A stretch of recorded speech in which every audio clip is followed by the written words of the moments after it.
Vous savez, après la trahison d'Adam et Ève, l'homme était livré au vice, au mal. Parce que lorsque Adam et Ève ont consommé le mal et le bien, l'homme a eu deux natures.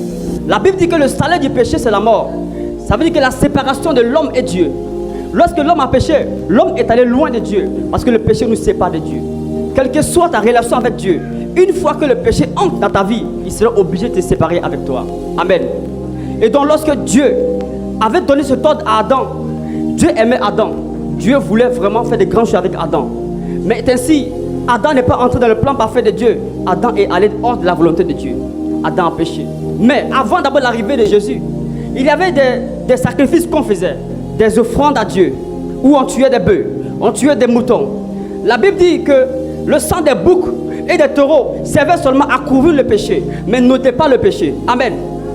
Dans le monde spirituel, pour que tu puisses payer un prix de quelque chose, il faut que le sang coule. Lorsque une personne veut déjà grandir dans le monde spirituel, être riche, avoir des grades, on demande le sang.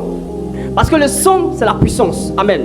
Le sang détermine la puissance. Et dans le monde spirituel, le sang est utilisé pour pouvoir débloquer des situations. Alors Dieu, qui a vu la situation, il a tellement versé le sang des animaux. Chaque jour, on tue des animaux. Chaque jour, on verse le sang. Le sang coulait pour que l'homme soit sauvé, l'homme soit justifié. Malgré que le sang est versé, les hommes sont restés dans le péché. La Bible déclare, le sang de Jésus, c'est le sang précieux. Pourquoi je t'explique ça?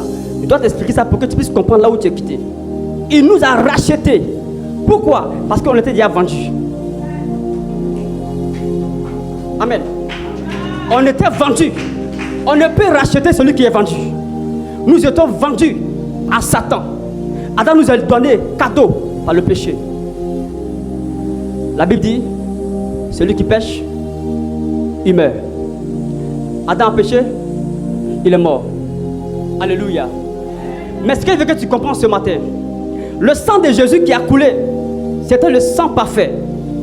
C'était le sang qui devait ôter le péché de l'humanité. Ce sang est un sacrifice vivant. Et ce sang devait amener l'homme dans la présence de Dieu. La Bible dit qu'il a racheté l'homme.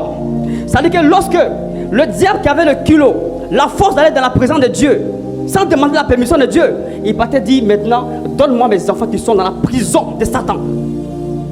On a été rachetés. Ne te dis pas que parce que tu fais les offrandes que tu as été racheté. Non. Parce que tu fais du, je sais pas, tu marches bien, tu salues bien les gens que tu... Non, tu n'es pas sauvé à cause de l'œuvre que tu fais. Mais tu es sauvé parce que quelqu'un t'a racheté. Quelqu'un a payé le prix pour toi. Le prix de la croix, aucun homme ne peut payer. Personne ne peut payer ce prix. Et c'est gratuitement. Mais tu imagines, qu'est-ce que la Bible a dit? Lorsque Jésus-Christ est mort, ressuscité, il dit, celui qui m'aime réellement, il gardera ma parole. C'est celui qui aime Jésus qui garde sa parole. L'amour répond à l'amour. Dis à ton voisin.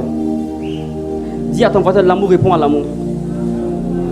L'amour répond à l'amour. Tu sais, tu peux tellement dire à Dieu, je t'aime, je t'aime, je t'aime, je t'aime. Mais le diable va dire, tu sais qui t'aime. Regarde son comportement devant ses voisins. Il se cache dans le secret pour pécher.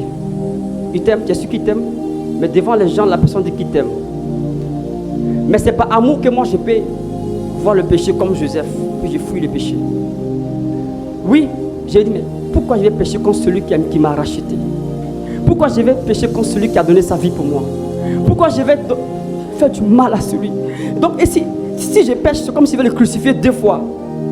Oh, pourquoi je vais pécher? Pourquoi pécher comme mon Dieu? C'est ce que Joseph avait dit. C'est parce que Joseph aimait Dieu. Et quand tu aimes Dieu, personne ne peut t'apprendre comment marcher par la parole de Dieu. Tu vas comprendre pour dire que l'amour répond à l'amour. On n'obéit pas à Dieu par contrainte. On te dit que non, je vais aller en enfer, c'est pas ça. Au ciel, il n'y a pas de prisonniers, tout le monde est libre. Nous allons au ciel parce qu'on est heureux, on a joie. Mais tu vas au ciel, attends, pourquoi tu veux au ciel? Parce qu'ils ont dit, si je ne marche pas dans la parole de Dieu, je vais aller au ciel. C'est en enfer, il y a les prisonniers. Au ciel, c'est les hommes libres. Amen. On a été rachetés pour être libres, pas pour être des prisonniers. Si tu veux obéir à Dieu, obéis à Dieu de ce que Dieu a fait pour toi. Regarde ta vie. Il y a longtemps que tu es mort. Des personnes comme toi ne sont plus en vie aujourd'hui. Regarde où Dieu t'a enlevé. Regarde un peu en arrière. Vois ce que Dieu a fait pour toi. Seigneur, je ne peux jamais oublier ce que tu as fait pour moi. Pourquoi j'ai péché contre toi? Pourquoi, Seigneur? Là où tu m'as enlevé, on voulait me tuer. D'autres sont morts dans l'accident. Mais moi, je suis en vie. Oh Seigneur, pourquoi j'ai péché? Quand tu penses à ça, tu n'es plus jamais péché. Alléluia.